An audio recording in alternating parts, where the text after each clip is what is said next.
The courtroom felt like a vacuum, sucking away all the oxygen as I sat there, watching my soon-to-be ex-wife Amanda perform her carefully rehearsed act of innocence and victimhood. Her Prada suit probably cost more than what most people in this room made in a month. Her blonde hair was styled in that perfect way that screamed, "I deserve everything." The performance was flawless, tears welling up at just the right moment, voice cracking when speaking about her sacrifices. Journalists sat in the back row, pens ready to document what they assumed would be the downfall of Michael Harris, the tech magnate who abandoned his loyal wife. If only they knew the truth. "Your Honor," her attorney, Richard Simmons, a shark in an expensive suit, addressed the judge. "Mrs. Harris gave up a promising career in marketing to support her husband's business ventures. She was there through the difficult early years, offering emotional support when banks refused to lend Mr. Harris money. She cooked for potential investors, entertained business partners, and was, in every sense, a partner in building Harris Technologies from the ground up." I maintained my poker face, though inside I was laughing bitterly. Amanda had never cooked a day in her life, unless you counted ordering from five-star restaurants. The emotional support she mentioned consisted mainly of complaints about our modest apartment during the early years of my business. "Furthermore," Simmons continued, "when Mr. Harris inherited his family estate, Mrs. Harris dedicated herself to managing their household affairs, allowing him to focus entirely on expanding the business. She is entitled to half of everything they built together, as well as half of the inherited assets which, through her efforts, have increased in value substantially." Judge Eleanor Wilson, a stern woman in her 60s with a reputation for fairness and zero tolerance for theatrics, glanced at me, then at my attorney, David Foster, who sat calmly beside me, thumbing through documents we'd prepared meticulously over the last 6 months. "Mr. Foster, your response," Judge Wilson asked. "We'll present our case shortly, Your Honor," David replied with calculated restraint. "But I'd like to note for the record that many of the claims just made are not only exaggerated, but demonstrably false." Amanda's face twitched slightly, the tiniest break in her mask of righteousness. She quickly recovered, but I caught it. After 7 years of marriage, I'd become an expert at spotting her micro-expressions. They were often the only hints of honesty in a relationship built on deception. As David spoke, I found my mind drifting back to that fateful night in New York 5 years ago, when Amanda walked into my life like a perfectly targeted missile.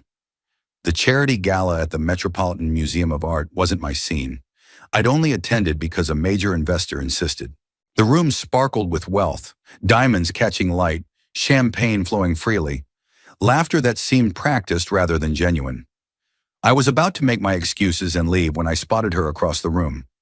Amanda Blake stood out, not just because of her stunning looks, though the red dress that hugged her curves certainly caught attention, but because of the way she moved.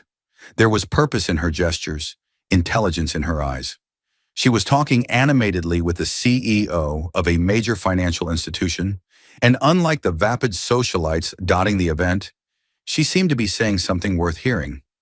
When our eyes met, she smiled, not the practiced social smile I'd seen all evening, but something that felt almost conspiratorial, as if we both recognized we were outsiders in this glittering world of old money and older prejudices. "You look like you're planning your escape route," she said, suddenly beside me, the scent of her perfume, something subtle and expensive, filling my senses. "That obvious," I replied, surprised by her directness. "I'm Amanda," she said, extending her hand. Her grip was firm, confident. "Michael Harris." "I know." Her smile widened. "The guy who's revolutionizing supply chain management with blockchain technology. I read your profile in Tech Innovators last month. I was impressed. Few people outside the industry understood what my company actually did." "Don't look so surprised," she laughed. "I work in brand marketing for tech startups. Your company's integration of blockchain for verifying ethical sourcing is exactly what many of my clients need." For the next 2 hours, we talked business, technology, market trends. She was knowledgeable, insightful, challenging my ideas in ways that made me reconsider certain assumptions. By the time the gala was winding down, I'd completely forgotten my desire to leave early. "We should continue this conversation," I said, feeling genuinely reluctant to end our interaction. "We should," she agreed, taking my phone and entering her number. "But next time, somewhere less pretentious. I know a great little jazz club in Greenwich Village. 3 days later, we met at the club, an intimate space with worn leather booths and the best live music I'd heard in years. Amanda arrived wearing jeans and a simple black top that somehow looked more elegant than the designer dresses at the gala. She was knowledgeable about jazz, too, explaining the nuances of bebop versus swing as we sipped bourbon and let the music wash over us. "So, Michael Harris," she said during a break between sets, "tell me something about yourself that isn't in that tech innovator's profile." "I grew up on a ranch in Texas," I admitted. "My father raised cattle and grew alfalfa. He thought computers were a passing fad." She laughed. "And now his son is a tech entrepreneur? What does he think about that?" Aha. A shadow must have crossed my face because her expression immediately softened. "He died before I started the company," I said. "Heart attack while working the fields. The ranch is still in the family, though. I couldn't bring myself to sell it." "I'm sorry," she said, reaching across the table to touch my hand. Her gesture seemed genuine, her eyes reflecting real empathy. "Do you ever go back?" "Once a year, to check on the property manager and walk the land. It's complicated. I loved my father, but we had different visions for my future." "That must be difficult," she said, carrying those unresolved feelings. Sokrum, for some reason, maybe the bourbon, maybe the mournful saxophone in the background, maybe just the unexpected comfort of speaking to someone who seemed truly interested, I found myself telling Amanda about my complicated relationship with my father, about his disappointment when I left for MIT instead of agricultural college, about the last argument we had, where he accused me of abandoning my heritage. "But you kept the ranch," she noted thoughtfully. "That says something important about you, Michael. You honor your roots even as you forge your own path." Her words hit me like a physical touch, warming places inside me that had been cold for years. In that moment, I felt understood in a way I hadn't since my mother passed away when I was 15. "You know what's strange?" I said, surprised by my own openness. "I keep the ranch, but I can barely bring myself to stay there for more than a day at a time. Too many ghosts, too many unfinished conversations." "Maybe someday you'll finish those conversations," she suggested, her fingers still lightly resting on mine. "Not with him, but with yourself." By the end of the night, I felt seen in a way I hadn't experienced in years of climbing the tech industry ladder. Amanda Blake wasn't just beautiful and smart. She seemed to understand me on a fundamental level. How could I have known it was all calculated? That every response, every thoughtful question, every seemingly spontaneous moment of connection was part of a meticulous campaign to infiltrate my life. Our whirlwind romance proceeded with a momentum that should have raised red flags. Within 6 months of that first meeting, Amanda had moved into my Manhattan apartment. She'd introduced me to her carefully curated social circle, artists, intellectuals, and business people who all seemed to adore her. She'd integrated herself so seamlessly into my life that I couldn't remember what it had been like before her. The proposal happened during a weekend trip to the Hamptons. We were walking along the beach at sunset, a cliche I realize now, but it felt magical at the time. Amanda had been talking about the future, about building something lasting together. "I've never met anyone like you, Michael," she said, stopping to face me, the ocean breeze tousling her hair. "You're brilliant and ambitious, but you're also kind. Do you know how rare that combination is?" I pulled the ring box from my pocket, a 3-carat diamond set in platinum. Her eyes widened, not with surprise, another red flag I missed, but with unmistakable triumph, quickly disguised as emotion. "Amanda Blake, will you marry me?" "Yes," she whispered, tears streaming down her face as I slipped the ring onto her finger. "God, yes." The kiss that followed felt electric. I was the happiest man alive, convinced I'd found my perfect partner, someone who understood both my business ambitions and the complicated man beneath the successful entrepreneur facade. 2 weeks before the wedding, my attorney Tom Lawson requested a meeting. Tom had been handling my legal affairs since I started my company, and I trusted his judgment implicitly. "Michael," he said when we were seated in his office, "we need to discuss a prenuptial agreement." I frowned. "Is that really necessary? Amanda and I have been completely transparent about finances." Tom leaned forward, his expression serious. "It's standard procedure for someone with your assets. It protects both parties and sets clear expectations." "It feels like I'm planning for failure before we even start," I argued. Think of it as insurance, Tom countered. You don't buy fire insurance because you expect your house to burn down. You buy it because you're being prudent. After considerable back and forth, I reluctantly agreed. Tom drafted a comprehensive document that protected my business interests in the ranch while still being generous to Amanda in case of divorce. When I presented it to her, I expected resistance or hurt feelings. Instead, Amanda surprised me with her reaction. Of course we should have a prenup, she said, barely glancing at the document. It's the smart thing to do. You've worked too hard to build your company to leave anything to chance. She signed it without even reading the details, waving away my attempts to explain the terms. I trust you, Michael. This is just paperwork. It doesn't change what we're building together. Her casualness about signing should have been another warning sign, but I was too enamored, too convinced of our perfect partnership to question it. Instead, I felt a surge of love for this woman who seemed to understand the practical necessities of our situation without drama. The wedding at the Plaza Hotel was everything Amanda wanted. Lavish flowers, a custom Vera Wang gown, 500 guests including tech industry leaders and society figures. I paid for it all without complaint, viewing it as an investment in our happiness. For the first year, marriage was everything I'd hoped. Amanda was supportive during a critical expansion phase of my business, accompanying me to investor meetings and charming potential partners. She redecorated our apartment with impeccable taste. We traveled extensively, Paris, Tokyo, Cape Town, documenting our seemingly perfect life for social media. Then my father's attorney called. The property manager who had been overseeing the ranch had embezzled significant funds and mismanaged the property. Furthermore, my father had maintained an investment portfolio I hadn't known about, which had grown considerably since his death. You need to come to Texas, the attorney insisted. There are decisions to be made about the property and the investments. Amanda was enthusiastic about the trip. We could renovate the main house, she suggested on the flight to Dallas. Turn it into a weekend retreat, something rustic but luxurious. The ranch looked nothing like I remembered. The fields were neglected, fences broken, cattle gone. The house where I'd grown up, a modest two-story structure built by my grandfather, was in disrepair. Standing in my childhood bedroom, looking at faded posters of space shuttles and robotics competitions, I felt a profound sense of loss and guilt. I should have been more involved, should have honored my heritage better, despite my differences with my father. Amanda, meanwhile, was taking measurements and making notes on her tablet. We'll need to gut the entire place, she said. Start fresh. I'm thinking open concept, floor-to-ceiling windows to capture the landscape. This was my home, I said quietly. She glanced up, momentarily confused by my sentiment, then quickly adjusted. And we'll honor that history, Michael. But we also need to make it functional for our lifestyle. I ran my hand along the wooden door frame where my father had marked my height every birthday until I was 16.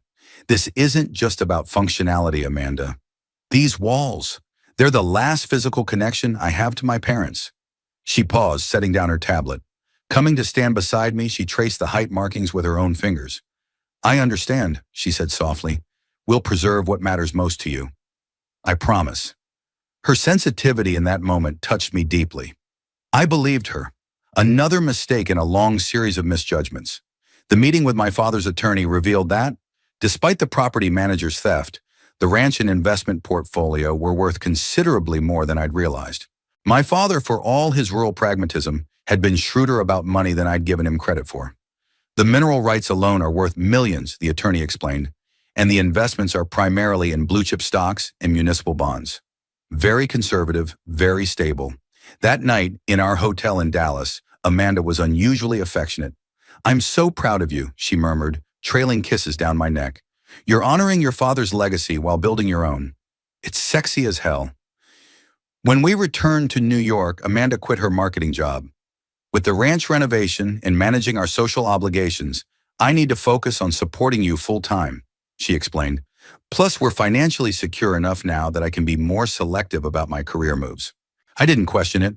Having Amanda fully available to manage our increasingly complex life seemed like a luxury worth indulging. She took charge of the ranch renovation, hiring architects and contractors, flying to Texas monthly to oversee progress. Our life settled into a new pattern. I focused on growing Harris Technologies, while Amanda handled everything else: our social calendar, household staff, investments, property management. She had access to all our accounts and complete autonomy over spending.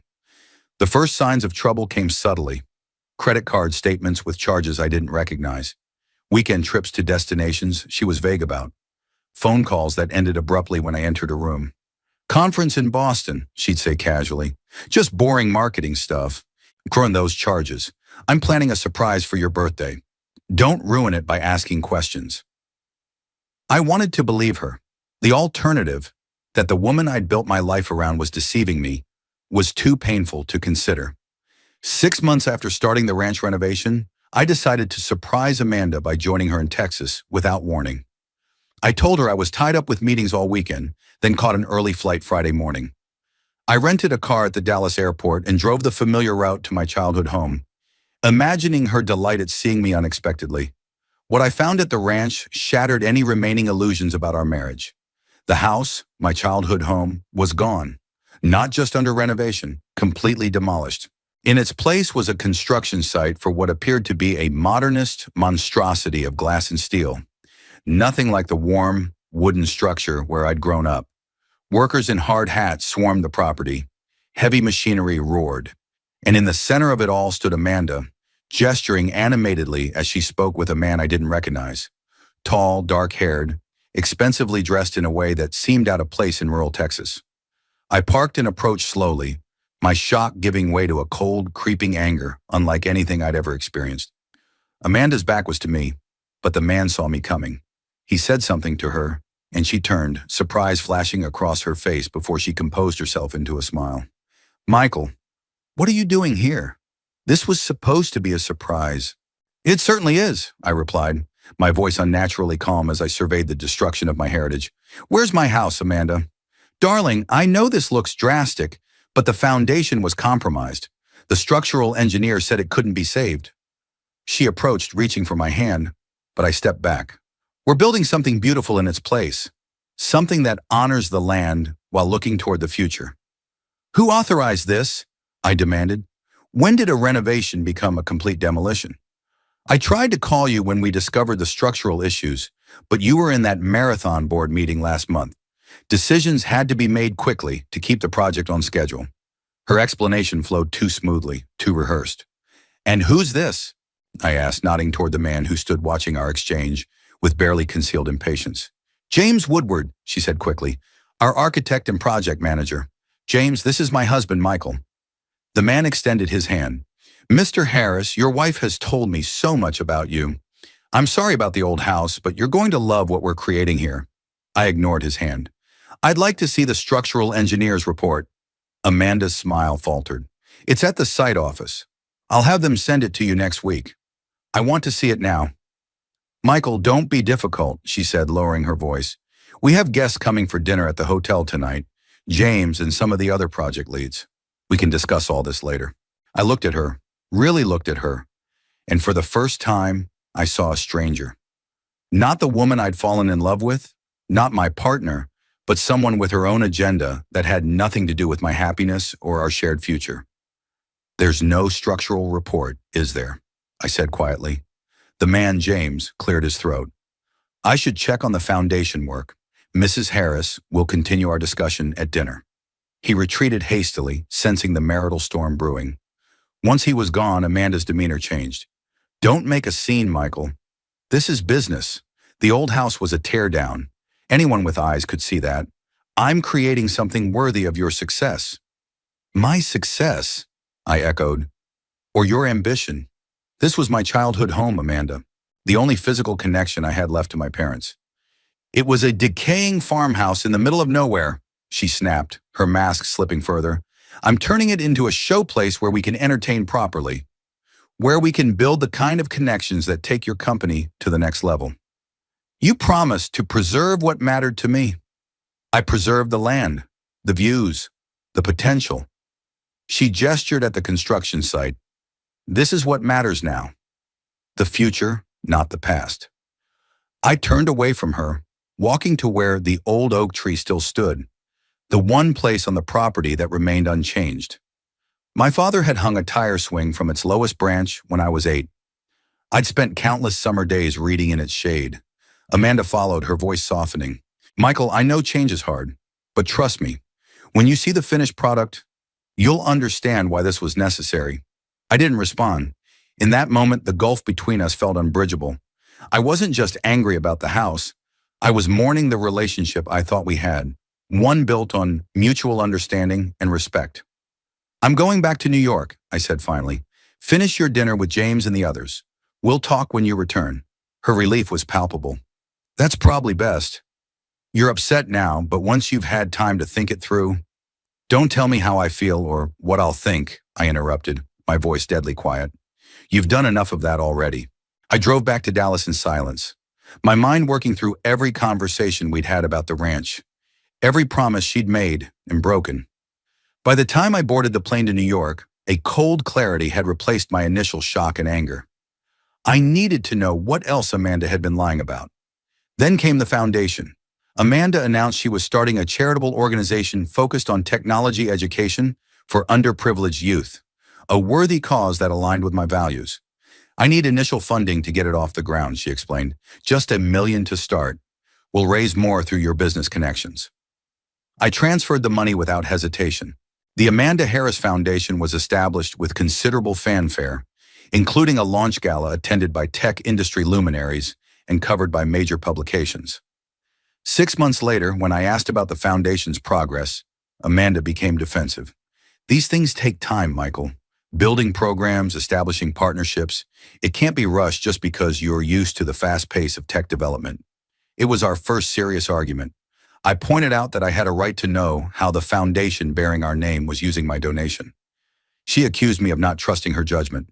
After everything I've sacrificed for you, she said, tears streaming down her face, I gave up my career to support yours. I manage our homes, our social obligations, everything. And you can't even trust me with this one thing that's mine. I backed down, feeling guilty for questioning her, but a seed of doubt had been planted. That night, unable to sleep, I checked our joint accounts on my tablet. What I found sent a chill through me. Large transfers from our main account to others I didn't recognize. Significant withdrawals coinciding with Amanda's business trips. Credit card charges for hotel rooms and restaurants in New York on weekends when she was supposedly visiting her sister in Connecticut. The next morning, I called Tom Lawson. I need a private investigator, I said without preamble, someone discreet, and I need you to get me detailed records of all our accounts for the past 2 years. Michael, Tom's voice was careful. Are you sure about this? No, I admitted. That's why I need the investigator. Tom recommended Jack Reynolds, a former NYPD detective who specialized in high net worth cases. Jack was in his 50s, with the weathered face of someone who'd seen it all and the kind eyes of someone who still managed to care. I don't make judgments, he told me during our initial meeting in Tom's office. I just find facts. What you do with those facts is your business. For the next 2 months, Jack followed Amanda during her supposed business trips and foundation meetings. He obtained records of the Amanda Harris Foundation, tracked phone calls, and compiled financial transactions. When he presented his findings, the evidence was irrefutable. The foundation existed primarily on paper. No programs had been implemented, no scholarships awarded.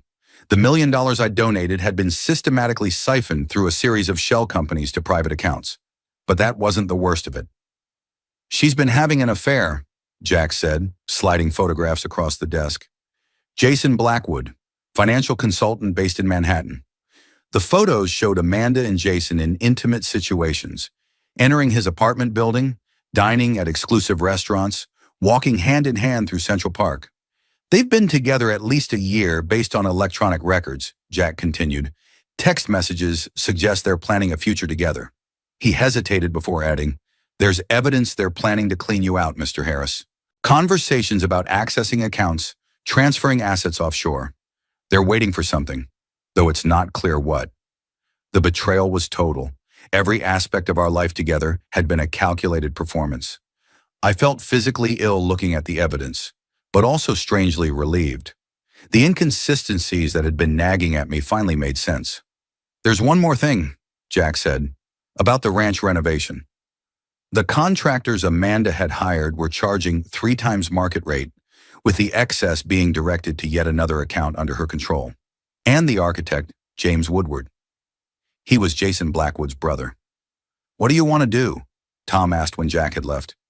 End it, I said. All of it. 2 days later, I confronted Amanda. She'd just returned from what she claimed was a foundation meeting. I was sitting in our living room, a glass of bourbon in hand, when she breezed in. You wouldn't believe the day I've had, she began, dropping her Hermes bag on the console table. The program director for the coding initiative is completely incompetent. I'm thinking of replacing... Stop, I said quietly. Just stop, Amanda. Something in my tone made her freeze. Her eyes darted around the room, calculating. What's wrong, Michael? Are you not feeling well? I know about Jason, I said. I know about the foundation money. I know about the ranch contractors. I know everything. For a moment, she looked genuinely shocked. Then her expression hardened. I don't know what you think you know. I have proof, I interrupted. Bank records, photos, text messages, enough to destroy you in court and possibly put you in prison for fraud. She changed tactics instantly, crossing to kneel beside my chair, tears welling in her eyes. Michael, please. Whatever you've seen, there's an explanation. I love you. We can work through this. I stood, moving away from her touch. I've already filed for divorce. Tom is drawing up the papers. Given the prenup and the evidence of your activities, you'll leave this marriage with exactly what you brought into it. Nothing. Her transformation was remarkable. The tears vanished, replaced by cold fury. You think it's that simple, she hissed. I've given you 7 years of my life. I know things about your business, your investors. I've made connections you need. Threats now. I raised an eyebrow. That's not very smart, Amanda. Not with what I have on you. I'll fight you, she said, standing to face me. I'll tell everyone how you controlled me, isolated me, forced me to manage your affairs while denying me any real partnership. I'll drag your name through every court and media outlet until Harris is synonymous with abusive husband. You're welcome to try, I replied, surprised by my own calmness. But I think you'll find it difficult to maintain that narrative alongside evidence of your affair and financial fraud.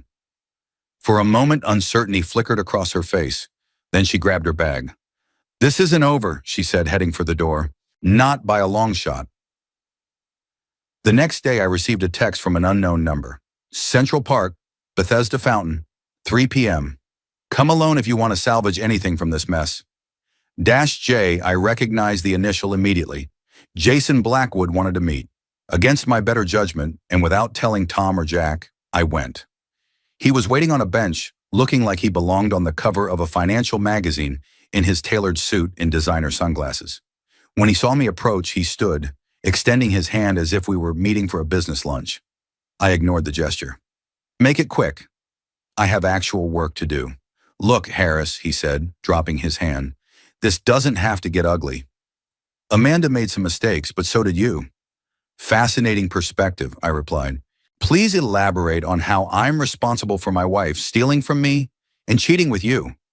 He sighed, removing his sunglasses to reveal eyes calculating enough to match Amanda's.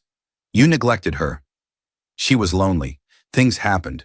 The point is, a public divorce will hurt everyone involved. Your business reputation, Amanda's social standing, my professional credibility. Should have thought about that before you started planning to clean me out, I said, quoting the text messages Jack had intercepted. Jason had the grace to look uncomfortable. Those messages were taken out of context. Amanda can be dramatic in her phrasing. What do you want, Blackwood? I didn't come here to listen to excuses. A reasonable settlement, he said, leaning forward. 10 million. Amanda signs an NDA. You both move on quietly. No media circus, no embarrassing court revelations. I laughed, genuinely amused. You really don't get it, do you? This isn't a negotiation. The prenup she signed limits her to 2 million after 5 years of marriage. Given her documented theft and breach of fiduciary duty, she'll be lucky if I don't press criminal charges. Be reasonable, Harris. Amanda has nothing without the settlement. She should have thought of that before demolishing my childhood home and stealing $1 million from a fake charity, I interrupted. Tell me, was that your idea or hers? The foundation scheme has a certain financial elegance that seems more your style. He didn't respond, which was answer enough. Let me be very clear, I continued. Amanda will get exactly what the prenup stipulates, minus what she's already stolen. There will be no additional settlement, no matter how many threats you two cook up. If you push this, I'll make sure every financial institution in New York knows exactly what kind of consultant you really are. I stood to leave, then paused. One more thing. When this is over and she's left with nothing, are you still planning that future together? Or was that conditional on her bringing my money to the table? The flicker in his eyes told me everything I needed to know. That's what I thought, I said, walking away. True to her word, Amanda fought the divorce viciously. She hired Richard Simmons, a divorce attorney known for aggressive tactics and media manipulation. She gave tearful interviews to sympathetic journalists, painting herself as a devoted wife, blindsided by a controlling, ungrateful husband. Michael Harris wants to discard me now that I've helped build his empire, she told a popular women's magazine. He promised me partnership in life and in business. But when I started my own foundation, he couldn't handle my independence. The narrative gained traction in certain circles. I received angry messages on social media, was confronted at business events, even had drinks thrown in my face by strangers who'd read Amanda's version of events. Through it all, Tom advised patience. Let her make noise, he said. We have facts on our side. Facts win in court. And now, after 6 grueling months, we were finally before Judge Wilson. Amanda had rejected all settlement offers, confident in her ability to sway the court in public opinion. She was seeking half of everything: my company, the ranch, the investment portfolio, plus additional punitive damages for emotional distress. Your Honor, Richard Simmons was saying, Mrs. Harris gave up her promising career in marketing to support her husband's ambitions. She managed their properties, represented them in social circles critical to business networking, and launched a foundation that enhanced Mr. Harris's reputation in the tech community. She is entitled to equitable distribution of all assets acquired during the marriage, as well as a portion of the appreciated value of premarital assets she helped manage.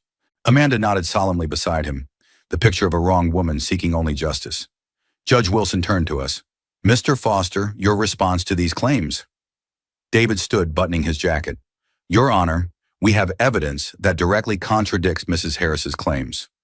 While Mr. Harris acknowledges that his wife played a social role during their marriage, we can demonstrate that her contributions to his business were minimal and that her management of their properties resulted in significant financial impropriety.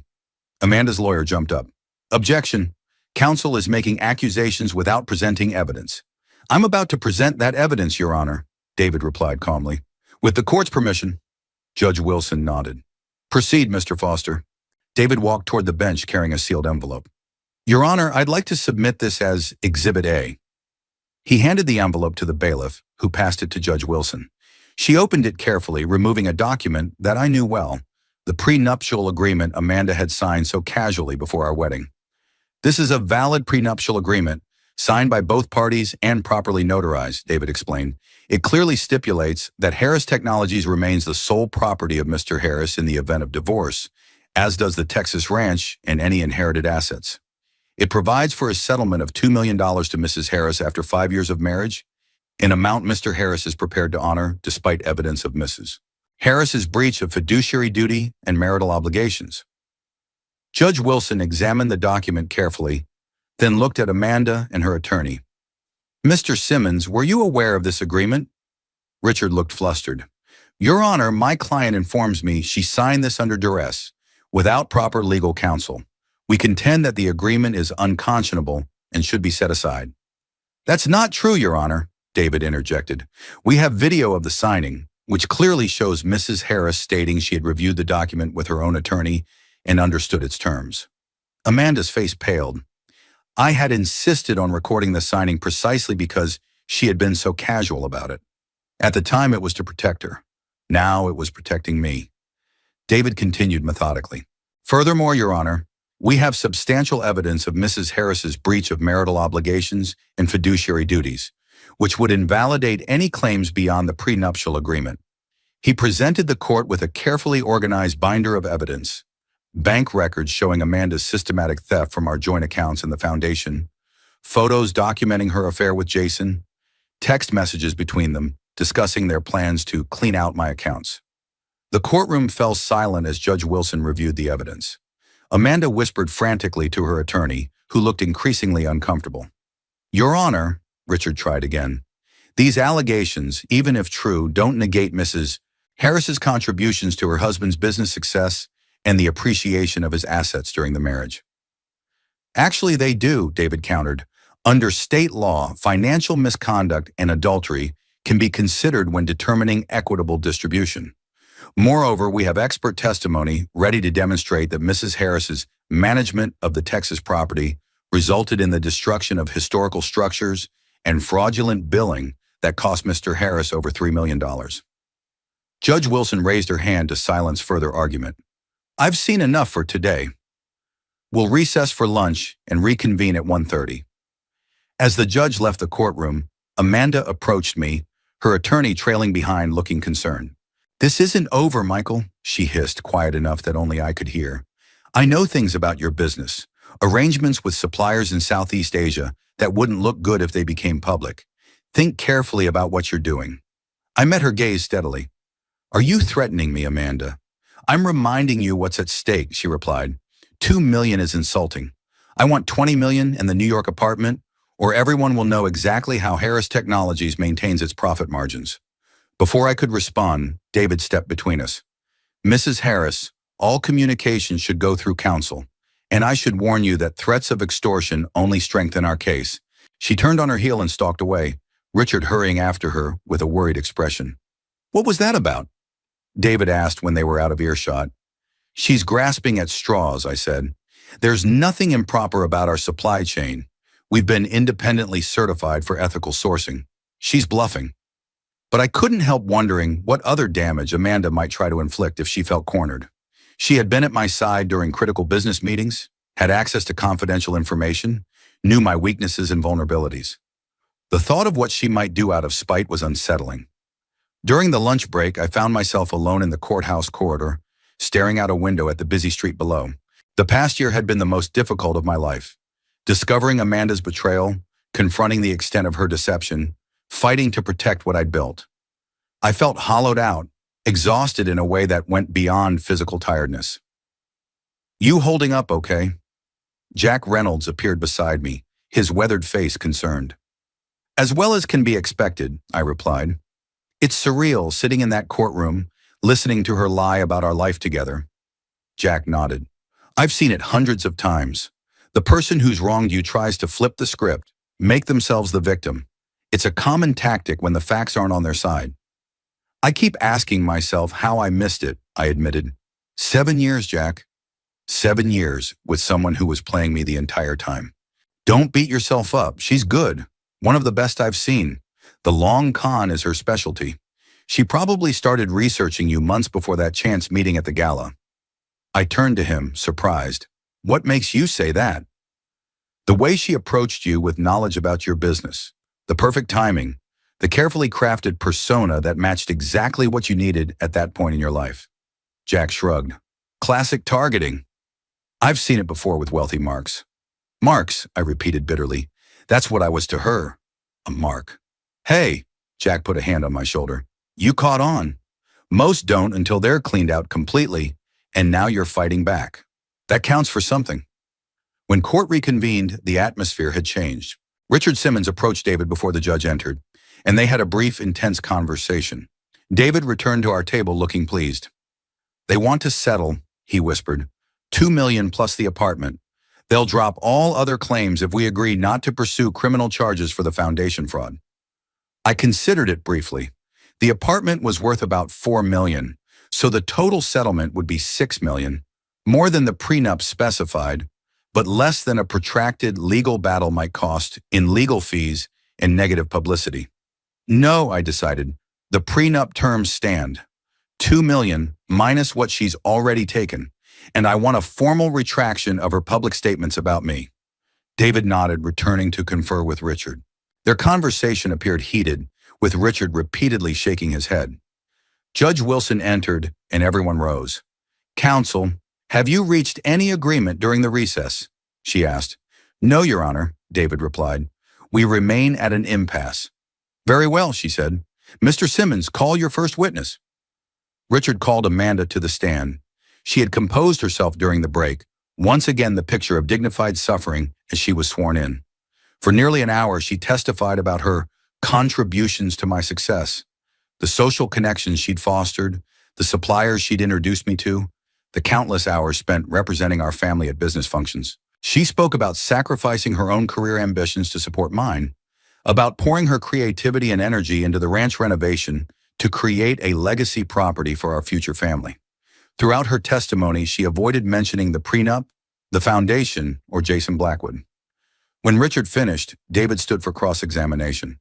"Mrs. Harris," he began, "you testified that you gave up a promising career in marketing to support your husband. Can you tell the court your annual income in the year before your marriage?" Amanda hesitated. "Approximately $80,000. "And your position was?" "Account executive at Bergman Marketing Group." David nodded. "And after marriage, did Mr. Harris prevent you from working?" "Not explicitly, but—" "In fact," David interrupted, "didn't you continue working at Bergman for over a year after your marriage until you voluntarily resigned?"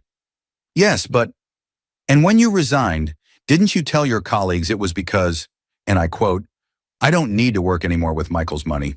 Amanda's face flushed. "That was a joke, taken out of context." David moved on relentlessly. "You testified about your contributions to the ranch renovation. Did you consult Mr. Harris before hiring contractors to demolish the original house built by his grandfather?" "The structure wasn't salvageable." "That wasn't my question, Mrs. Harris. Did you consult your husband before authorizing the complete demolition of his childhood home?" "No," she admitted reluctantly. "And the contractors you hired, Elevation Builders, do you have any personal connection to that company?" Amanda glanced at her attorney, who looked equally uncomfortable. "I knew the principal designer socially."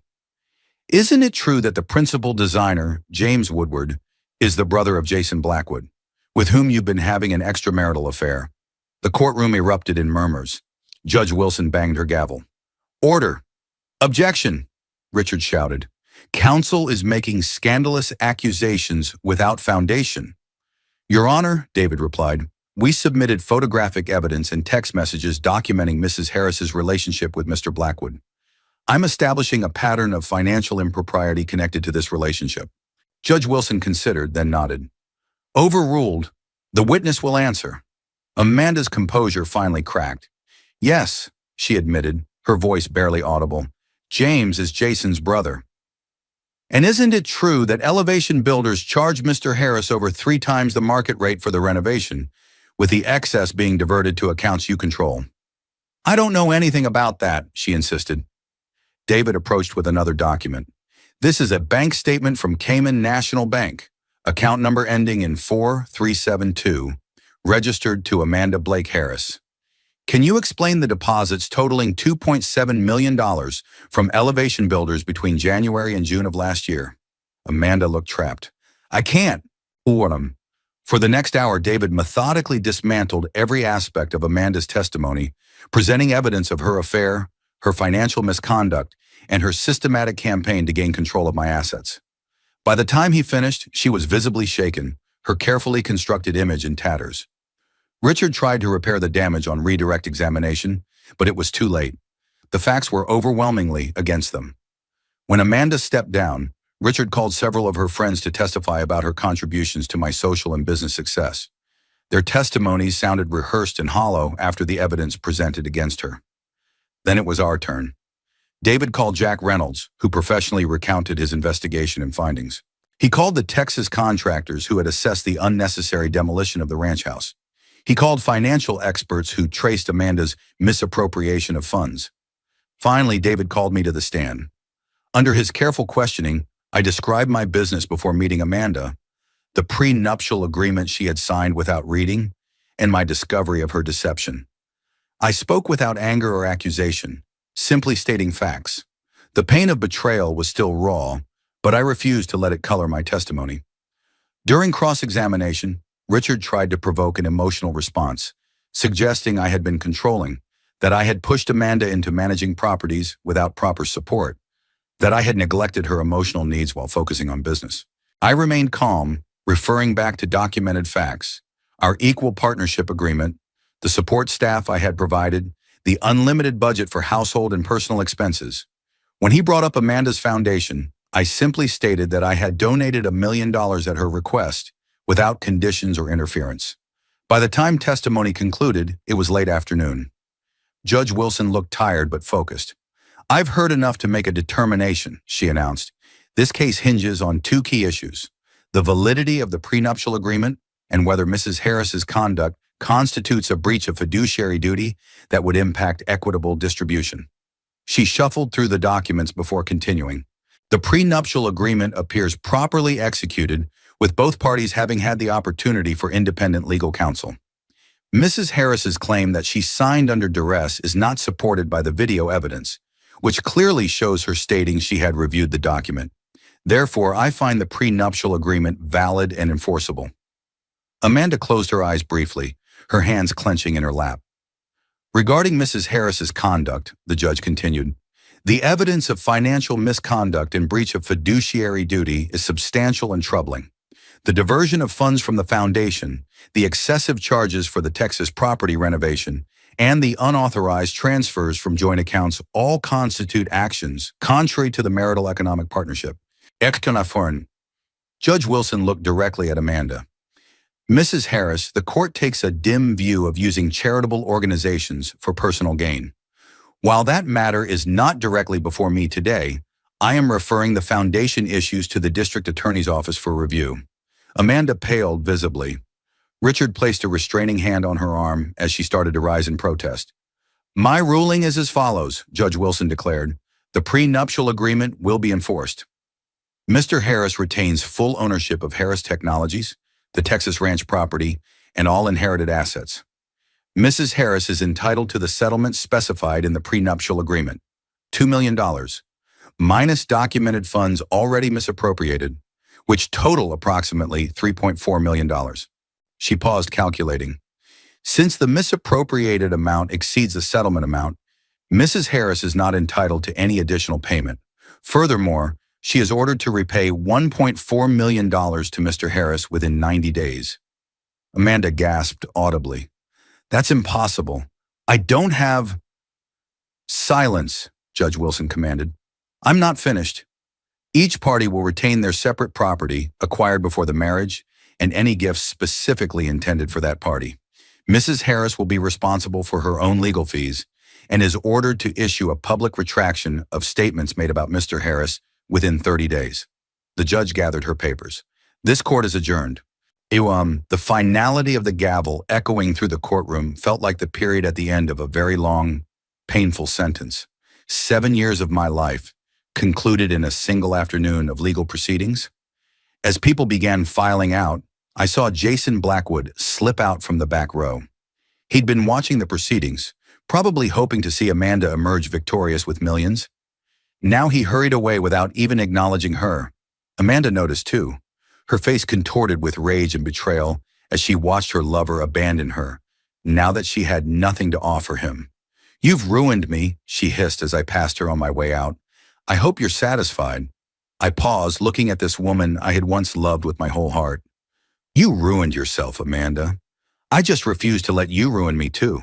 She lunged suddenly, her manicured nails aimed at my face. "You heartless bastard, after everything I did for you." The bailiff intercepted her before she could reach me, restraining her as she continued to scream obscenities. Her final mask had fallen completely, revealing the vicious, calculating woman beneath the polished exterior. Outside the courthouse, reporters gathered, shouting questions about the verdict. David handled them skillfully, stating only that justice had been served and the truth had prevailed. As we walked to the waiting car, I felt a strange mixture of emotions: relief that the ordeal was over, sadness for what might have been, but most surprisingly, a sense of liberation. The weight of deception and doubt I'd been carrying for months had lifted. "You okay?" David asked as our driver navigated through downtown traffic. "I will be," I replied. "It's just 7 years. 7 years of my life with someone who never actually existed." "Don't think of it that way," he advised. "Think of it as 7 years of building a successful business, maintaining your integrity, and ultimately standing up for yourself when it mattered most. Those years weren't wasted, Michael. They made you stronger." That evening, alone in my apartment, our apartment, now just mine again, I poured a glass of bourbon and walked to the window overlooking Central Park. The city lights glittered below, Millions of stories playing out in windows across Manhattan. How many others were experiencing betrayal tonight? How many were finding their way back from it? My phone buzzed with a text from Tom Lawson. Just heard from Richards. Amanda's flying to the Caymans tonight, probably trying to access those accounts before they're frozen. DA's office has been notified. I didn't respond. Whatever happened to Amanda now was her own doing. The justice system would handle any criminal aspects of her actions. For my part, I was done. Another text came through, this one from Jack Reynolds. You did good today. Standing up for yourself isn't easy, especially when you once loved the person who betrayed you. That one I answered, thanks for finding the truth. It hurt, but it was necessary. Jack's reply was simple. Truth usually is both. 3 months later, I stood on the porch of a newly restored ranch house in Texas. Not the modernist monstrosity Amanda had planned, but not exactly my childhood home either. Something in between, honoring the past while acknowledging the present. The original wooden beams had been salvaged and incorporated into the new structure. My father's height markings for me had been carefully preserved and integrated into a doorway. I'd spent weekends here during the reconstruction, working alongside the local contractors, getting my hands dirty in a way that would have horrified Amanda, but would have made my father proud. The Texas sunset painted the sky in shades of orange and purple as I sipped my bourbon, listening to the familiar sounds of crickets and distant cattle. For the first time since discovering Amanda's betrayal, I felt genuinely at peace. My phone vibrated with a news alert. I almost ignored it, but something made me check the screen. Financial consultant Jason Blackwood arrested on fraud charges, the headline read. The accompanying article detailed a scheme involving multiple wealthy clients, fake investment opportunities, and offshore accounts. Amanda was mentioned as a person of interest still being sought by authorities. I put the phone away, returning my attention to the sunset. Their story would play out without my involvement now. My own story was taking a different direction, one built on honesty, self-respect, and the hard-won wisdom that comes from surviving betrayal. I raised my glass to the fading light, to the future, to lessons painfully learned but valuable nonetheless. The most expensive education of my life had come from Amanda Harris, and it was worth every penny to be free of her deception.